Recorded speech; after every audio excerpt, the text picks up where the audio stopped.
Et quand on pense l'islam, il ne faut pas seulement le penser comme une espèce de catégorie économico-politique, c'est aussi une catégorie spirituelle, une catégorie métaphysique.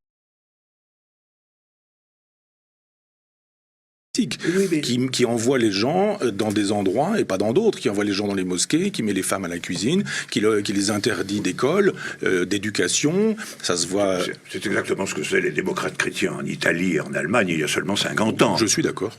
Absolument. Donc il n'y a pas de singularité de ce phénomène. Quand toutes ces sociétés seront plongées dans le capitalisme marchand et commercial que nous connaissons, eh bien, croyez-moi, ils préféreront se constituer comme sujet en comparaissant devant le marché et en achetant les objets qui leur sont nécessaires, et petit à petit, ils ne se soucieront plus tellement d'aller à la mosquée. Et les mosquées se videront un jour, comme les églises se sont vidées chez nous. Ça, c'est votre optimisme, et c'est probablement ce qui nous sépare le plus profondément.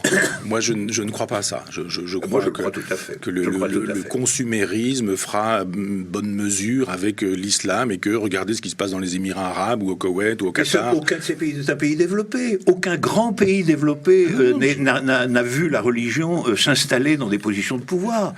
Je n'ai jamais dit qu'il s'agissait de pays développés. Je dis que l'alternative, c'est vraiment théocratie ou démocratie. On s'est assez battu depuis la Révolution française pour justement faire reculer la théocratie judéo-chrétienne, pour ne pas souscrire à une nouvelle théocratie sous prétexte que celle-ci serait plus politiquement correcte ou défendable que les autres. Moi, je pense que la vérité, c'est que Dieu est mort. Voilà.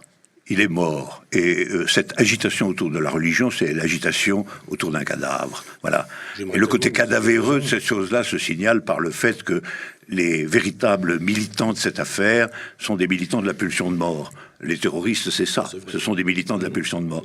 Tout ça sans son cadavre. Et pourquoi ? Pourquoi ? Parce que tout le monde sait bien que le développement effectif du capitalisme, c'est aussi la fin de la religion. Il n'y a pas de contre-indication à cela. C'est pas parce qu'il y a des émirs qui tirent profit du capitalisme que la religion va pouvoir se targuer de ça pendant très longtemps. Il y a eu aussi des évêques ou des papes qui tiraient profit du capitalisme pendant des siècles.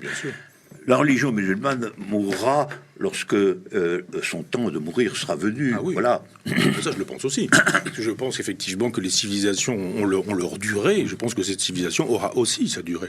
Je pense simplement que vous savez que le propre de Dieu, c'est de ressusciter. Et que s'il y a eu un temps où effectivement il était franchement mort, je pense qu'aujourd'hui, le cadavre se porte bien et qu'il revient absolument en force. Je dirais Dieu est ressuscité. Je ne suis pas d'accord avec cette analyse. Moi, je ne crois pas du tout à un retour de la religion. Je pense que c'est un faux semblant, véritablement. Je pense que c'est un faux semblant qui est lié, lui, à une faiblesse transitoire de l'idée communiste. Parce qu'on sait très bien, ce retour de la religion, c'est quoi ? C'est venu combler, en particulier chez un certain nombre de jeunes des milieux populaires et ouvriers, le délaissement total dans lequel ils ont été laissés par le mouvement communiste dans son existence ancienne. Et donc notre devoir, ça n'est pas prioritairement de contribuer à la construction du spectre planétaire de la religion musulmane. Notre devoir, c'est de combler ce manque. Voilà.